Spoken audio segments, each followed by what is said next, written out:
Welcome along, Westerley Cycling Club. Give you a warm welcome to the first race of Series 2 of our Westerley VR races. VR stands for virtual racing.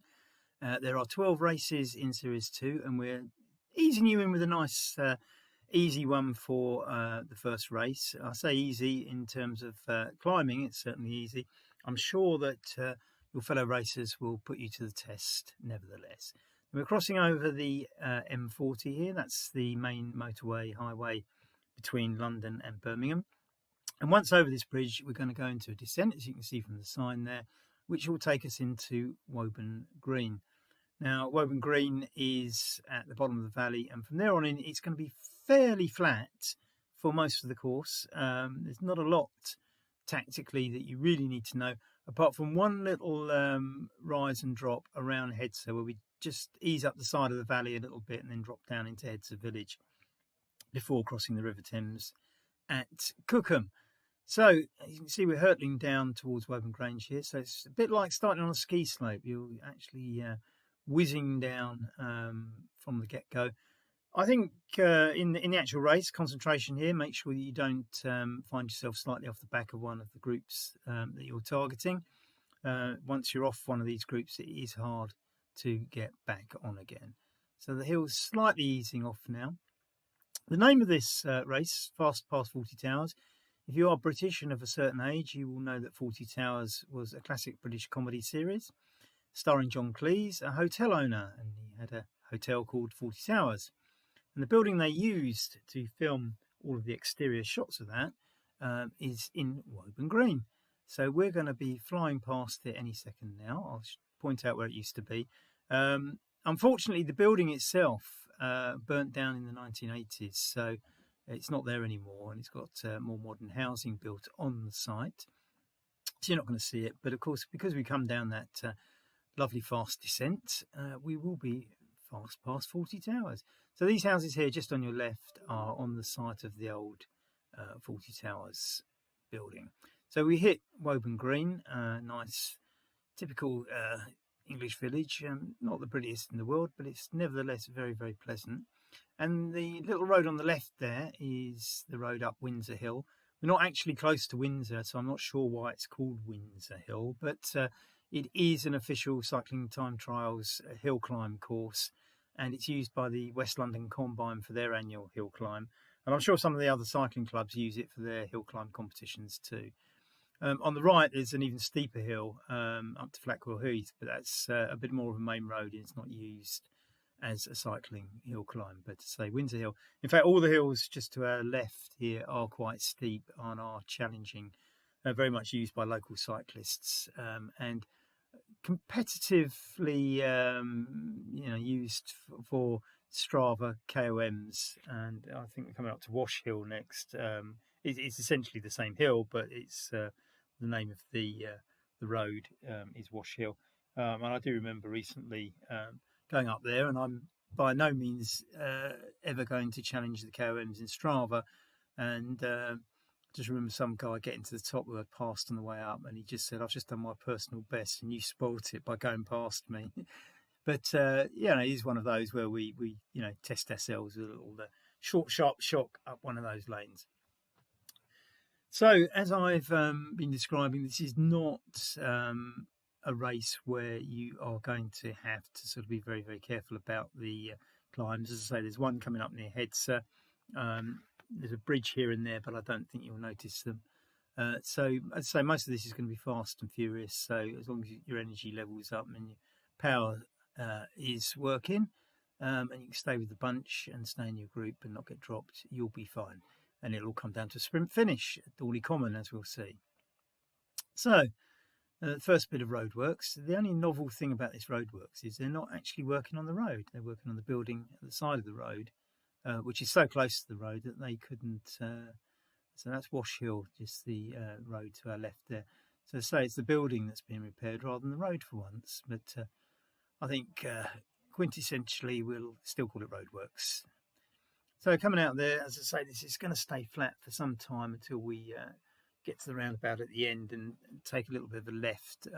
This road would stay flat if we went right, but we're going to go left just up the side of the valley a little bit to add a little kick into the race, so that if it wasn't already split up by how well you coped with the descent. I mean, some people do push hard down descents and manage to separate themselves. So if there are any gaps, there are opportunities to either make them bigger or perhaps catch up by using the little ascent into Hedser. But it's not significant. It's not a proper hill. It's just a little bit of a ramp up and down, just to keep the race fresh. Once you're over that, it's going to be pretty much full on, full gas, all the way to Dorney Common for a sprint finish, which, if it wasn't virtual, would probably be into a very sort of nasty head or side wind, but you won't have to encounter that on Dorney Common. Anyway, we're coming up shortly to the all-important roundabout where the little kick up is going to start. So, as I say, flat to the right and a slight ramp to the left. We're not going up the hill. The hill itself is quite steep. We're just going along the bottom of it at a slightly higher level, past some of the sort of steep ramps up it. So you can see this is where it goes up a little bit. It doesn't look or even feel that bad actually when you're riding it. It's just one of those things that I think if you're if you're full on and somebody just sprints a little bit, you might not have that extra just to catch up on this little bit of a ramp. But we're still going up here. As I say, this is not a proper climb. It's just easing ourselves up the side of the valley a little bit down this lane rather than the main road. So the roads are quite damp here. It rained very heavily the night before I filmed this, so there are pools of water as we go along, and there's other spots that are dry depending on how well water has drained away.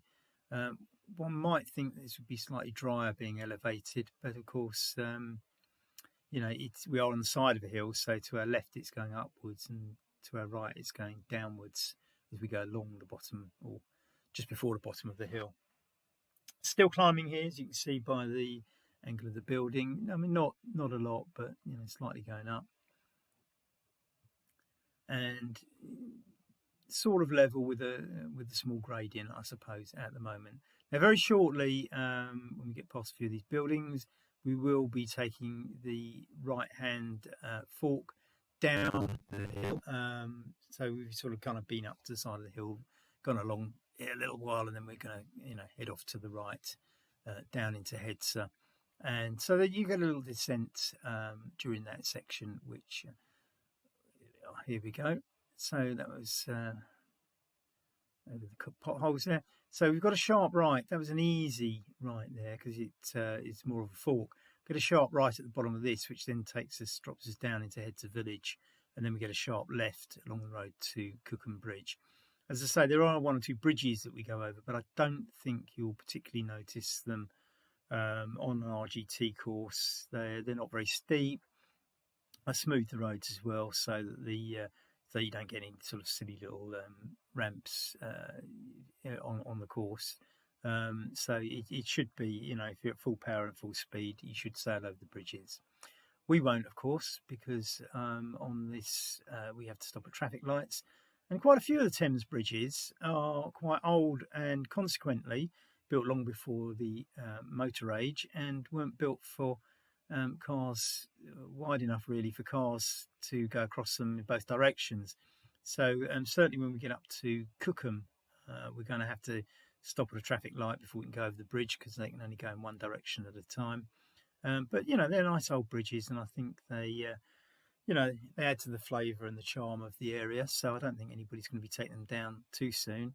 And we do live in a sort of slightly, I won't quite say anti-car environment, but if you lived through the 60s when everybody's enthusiastic about cars, we live in an era now where we say we should be doing less motoring. So I don't think anybody's going to sort of knock them down and make faster bridges to accommodate more cars anytime soon.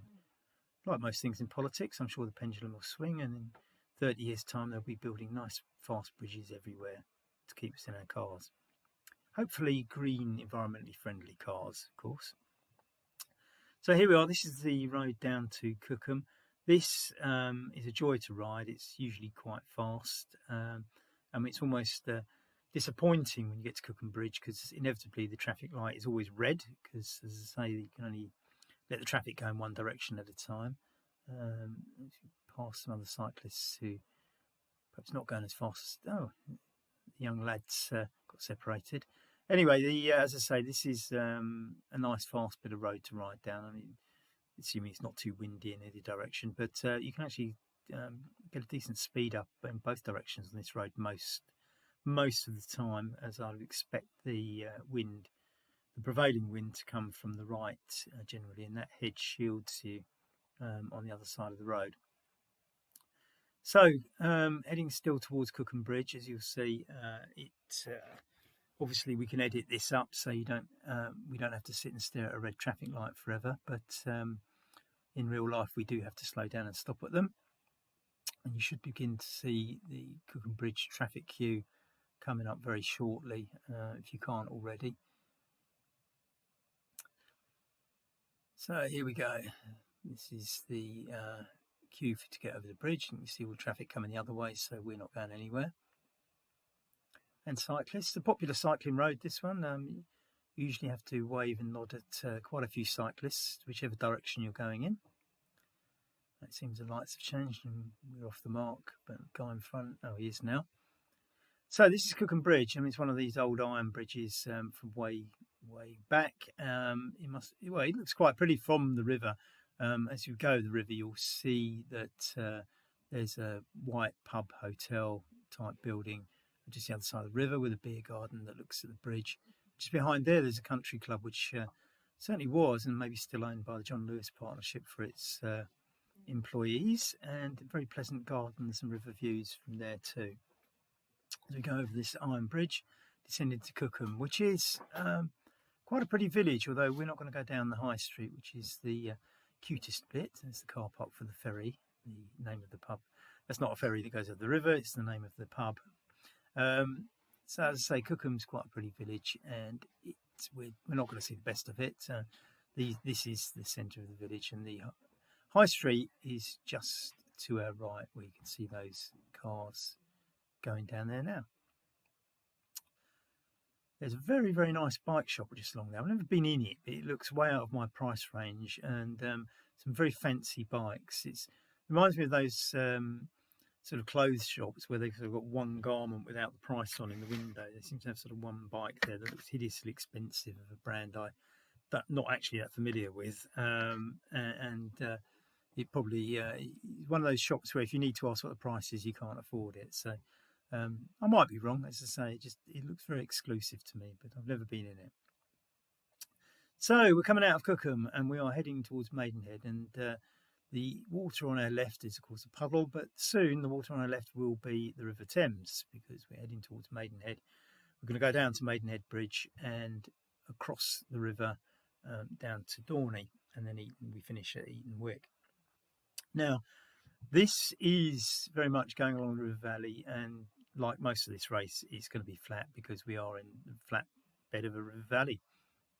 And we are, shadowing the river. We've just been over it, but it's running sort of parallel with this road down towards Maidenhead. And eventually we'll start seeing it on our left, because this road goes along the riverbank for some time as we head into Maidenhead. You can see the road's still slightly damp because it rained the night before, but not too bad. It was certainly sort of pleasant riding. Temperature-wise, even though the sky's quite grey, but this is early autumn. Not the best of British scenery. I mean, it's just fields, but it's not urban. And typically the old wood-beamed houses that we see across the country. So Fast and Furious, this will be one. Keep your attention going. Look out for attacks. Make sure you don't find yourself falling off the back of the pack at any point in this, because most of it is going to be like this. You can see just how flat the land is there. It's probably going to be unforgiving if you're struggling to keep on the back of the pack. I mean, I know I've certainly been there, where you're just about hanging on, and people probably looking at you thinking you are drafting, but it's drafting with pain at times. But if you can hang on, you can get a good position with this. It was certainly one of the things I think about RGC racing is you don't get too many alliances, so people can't sort of decide to attack at a certain place that easily. I mean, you could, if you've got some mates, you could all decide at a certain point you're just going to drift off and there's enough of you. But I think single attacks will get pulled back here because the might of the peloton is just going to be too much, given how flat it is. I say that there's always that extra strong rider who proves us wrong, and there's certainly some names that we've seen starring in some of our Westerly VR races in the past that are more than capable of putting away at a strategic point and holding the distance. I don't think that point is quite yet, though, because we're not far enough into the race. I mean, we're about halfway now, and that's probably not the distance you want to stay out solo on a flat race like this, where the peloton can actually make it up and catch you up. So, still heading towards Maidenhead, heading southwards, London to our left and Bristol to our right. Long way to Bristol, of course. But when we get to Maidenhead Bridge, we will turn left and go along the A4 Bath Road. It's interesting that everybody locally calls the main A4, which was the main road from London to Bristol, they always call it the Bath Road, and this goes back to the days when Bath and Bristol were probably equal cities. Bath maybe even more important, but Bristol had the port and got richer. Slightly embarrassed these days by the fact that a lot of that wealth came through the slave trade and the triangular trade, but of course Bristol grew much more than Bath. So, but the heritage is that the A4, which is the main road west out of London, is often still referred to as the Bath Road. And of course there is a very famous cycling club called the Bath Road Club, very famous, probably past their best days, but nevertheless, held in very high esteem. And certainly on the racing scene, that's for sure. So, as I say, still heading towards Maidenhead here. Shortly we're going to come across Bolter's Lock on our left. The river has a weir, so the boats have to go through the lock to get down the gradient drop.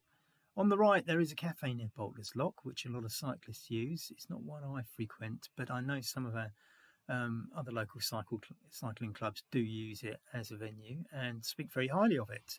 I've never actually been myself, but it looks quite nice. It's just not strategically where I stop for a coffee, I think, is probably the reason I've never been there. But if you are in the area, Bolter's Lock, there is a cafe on the right. As we're on the road, it's on our right, so it's not on the same side as the river, which is on our left. And very shortly, we're going to start seeing the river. These houses here on our left will have river views on the other side of the buildings. We're that close to it now. So it's the River Thames, and the direction we're going is the way. There's the Thames there. You can see people sitting on the bank, just behind these trees. And the river splits a little bit here. There are islands in the middle. In fact, Bolter's Lock is built on an island in the middle of the river. Here you can see the river there. People staring into the river. Don't seem to have fishing rods, so I don't know what they're looking at. We haven't something to happen. And here we are. This is Bolter's Lock. As I say, built in a little island. They bring the boats down this side of the river to go down the lock. And you can see the lock gates and the little footbridge over the lock just behind these flowers and plants here. And a little bridge again over to the island in the middle. We go over the speed ramp. Bolter's Lock, I think, has a restaurant and some other bar and things like that. So it's well frequented. Probably got a little cafe and cake shop as well. You can see the river on your left there, and the boats parked, or moored, should I say, on the alongside it. The river looking a lot wider there. That's because so far we've only been seeing the one side of it because of the islands in the middle. Anyway, going along the river here, shortly we should see ahead of us Maidenhead Bridge, which is a white bridge across the Thames. Again, it's another one of these that's quite old and is not really fit for purpose with modern traffic levels. But again, I don't think they'll knock it down because it's quite scenic, and it's also it's something where they don't really particularly want to encourage lots of traffic flying over the bridge into Maidenhead and clogging it up even more. So, as I say, you can see more islands in the middle of the river there.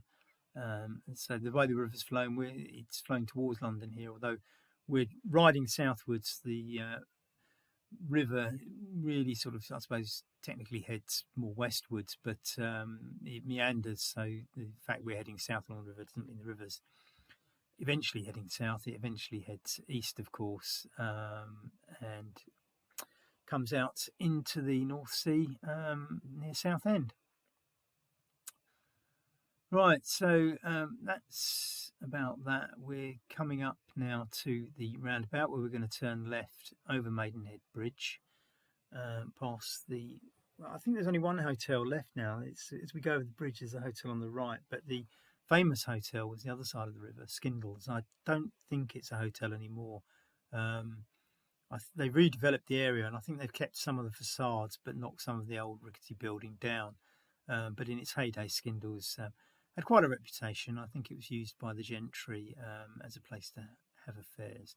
So that's the other hotel there, the white building on the right. And Skindles is I don't know if you're going to be able to see from where the GoPro is situated, but there's the buildings, you can just see through the railings there. That's where Skindles was, but that's part old building and part new, I think. And as I say, Skindles is very famous, used by the rich gentry as a place to have affairs. As I say, that was its reputation. So, and that's all been redeveloped behind there.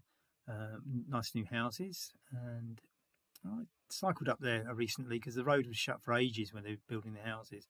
There is a nice little ramp of a hill up there, but it's not very long, and you can still get through because they recently reopened the road. Now we're going along the A4 Bath Road.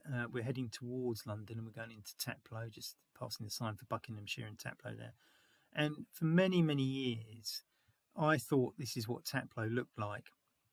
And it's just a collection of houses, buildings, commercial buildings along a main, trunk road in the UK. And I was very surprised in more recent years when I actually discovered Taplow Village, which is to our left up the hill, which is a very quaint, nice little village with a little green tucked away, so you'd hardly know it was there. Absolutely beautiful. Really changed my opinion of Taplow. Although I did know the Taplow House Hotel, which is a big old manor house converted into a hotel, which was very, very pleasant. But I hadn't realised there was a village further up the hill from that, though. I'd never been past the hotel, I think. So we're about to pass under the railway line. This, again, not surprisingly, is the main railway line heading west out of London, from London to Bristol, Cornwall, South Wales and whatnot. Built by Isambard Kingdom Brunel, of course, the Great Western Railway. And, of course, in the heyday of railway engineering, Brunel built his railway with 7-foot wide tracks rather than the 4 foot 8.5 that are commonly used across the world as standard gauge these days. And typically, it's one of those technology things where, because more people had the 4 foot 8.5 gauge, he eventually had to give in and rip up all the railways. The sleepers went along the tracks rather than across them as well. It's a completely revolutionary design compared to railways as we know them. And years later, everybody kind of agreed that his idea was better. But of course, he'd lost out because more people had built more tracks using the standard gauge than his. So, of course, the Great Western Railway has ever since been on standard gauge like all the other, or most of the other British railways. There are some that aren't. And the other thing that always used to fascinate me is why would you pick 4 foot 8.5 for a gauge? And I then found out that the reason was that in the early days of railway engineers, they needed to get lots of axles made for the rolling stock, and so they went round and worked out what the average of a horse and carriage's axles was, and after asking lots and lots of carriage makers what length axle they used, they came up with an average of 4 foot 8.5. Quite why nobody thought to round that up to 4 foot 9, I have no idea. And I'm sure there was a heated debate amongst engineers about what it should be, and that was some silly compromise that makes no sense centuries later. So that's what life's all about. There are politicians around the world today making silly compromises that will look stupid in 100 years' time, but we will have to bite the bullet and accept now because it was the only way to get a deal done. Anyway, never mind that. We've got a little bit more to go as we go past the supermarket and shopping centre on the Bath Road here, the A4 heading towards Slough. Luckily, you'll be pleased to hear we're not going through Slough. Come friendly bombs, drop on Slough was the famous poem. Slough's industrial estate is either awesome or grotesque, depending on your viewpoint. It's awesome because it was, and maybe still is, the largest trading estate in the whole of Europe. That may not be true anymore, but I think it probably is. It's an awesome bit of economic power on the Slough trading estate. But of course, it isn't pretty to look at. So if aesthetics what you're after, Slough is not the place to visit, I can assure you. It's very much an economic powerhouse of a town, and it doesn't. I think the architecture is all right, but it's not. It's not aimed at the tourist industry, shall we say? So to save you from the eyesores of Slough, we will be turning right and heading towards Dorney and Eton Wick. And actually, as we go into Dorney, if you're quick and eagle-eyed enough, you will see that it says Dorney Olympic Venue. And you will struggle, of course, to get your mind around when the Dorney Olympics were. But, of course, what it was the rowing venue in the London 2012 Olympics. So it was an Olympic venue because the rowing was shipped out here from London. It's quite close to London, so I think it counts. But there's a proper rowing facility built there alongside the River Thames that can host top-level rowing competitions. And I think they train some of the top rowers from around the country have to come down to Dorney from time to time. I'm sure it's not the only rowing facility in the country, but I think it is pretty much treated as one of the main ones, if not the main one. So look out for that. After that, we're going to go across Dorney Common, and that is where our sprint finish is going to be. Now, all the time I've been giving you these historical facts to fill up the time.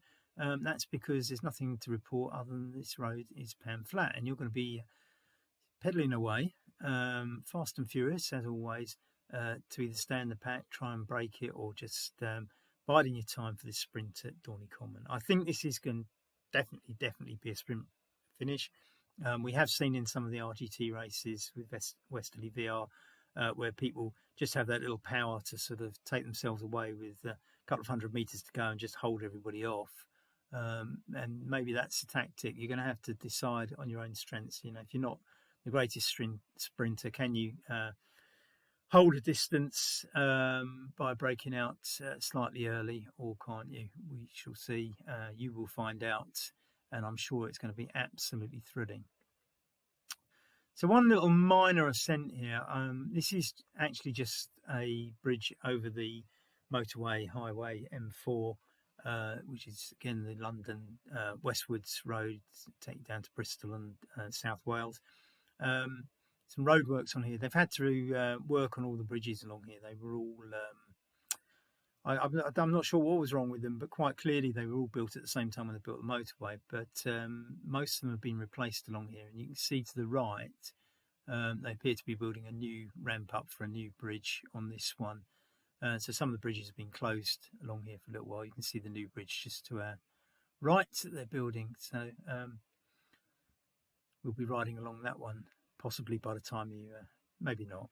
I don't think that'll be open. Some of them are open along here. In fact, we were on a club ride and went to go over the old bridge, and the workmen let us go over the new bridge and declared us the first people to actually go across their brand new bridge.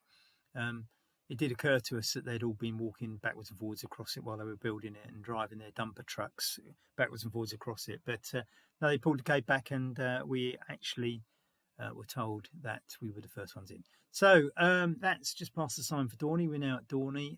Again, coming down the side of the motorway, the old motorway bridge here, and lots of cracks in the road. Hopefully the new bridge will give them an excuse to put some new tarmac down on this bit of road. So now it's just the race towards Dorney Common.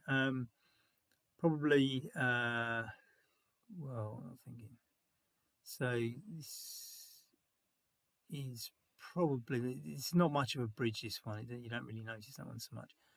So anyway, sort of slight, I suppose there's a slight descent here, but you'll be going fast anyway. So it's probably not, it's probably going to make it easier on the pedals, but make sure you don't get dropped or miss any attacks at this point. But it's still relatively flat, having said all of that. So we head towards Dorney Common. And once you get onto Dorney Common, you really are in the final throes of the race. In real life, Dorney Common's quite a challenging bit of road for us cyclists because it's very exposed and it's very, very windy.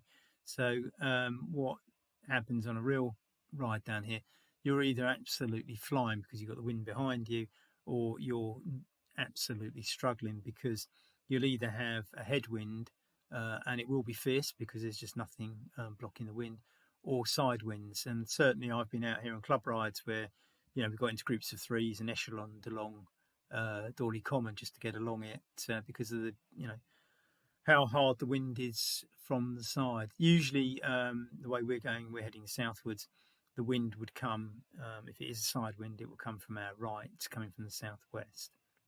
And we're very nearly at Dorney Common. You'll see we'll go over some cattle grid.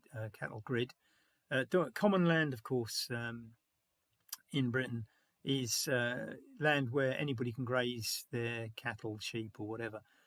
It's open land and anybody's entitled to use it for their livestock. And in the old days in Britain, before the Enclosures Act, of course, all land was common. And there was, I think the common folk were very, very upset with the Enclosures Act because it allowed rich landowners to fence off their land and deprived the common folk of anywhere to graze their cattle. And common land was preserved, I think, just so that the common man could graze his cattle or whatever.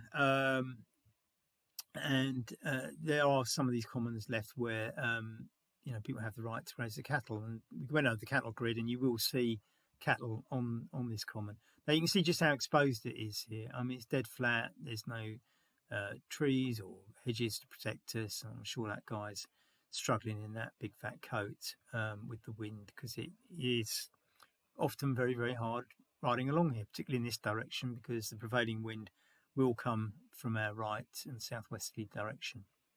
Now we're getting very close to the end here. You won't have to worry about winds on RGT because you'll be safely, presumably indoors, pedalling away. I'm sure one or two of you from other parts of the world might have it warm enough to pedal outdoors, but most of us will be indoors, no headwinds and what have you.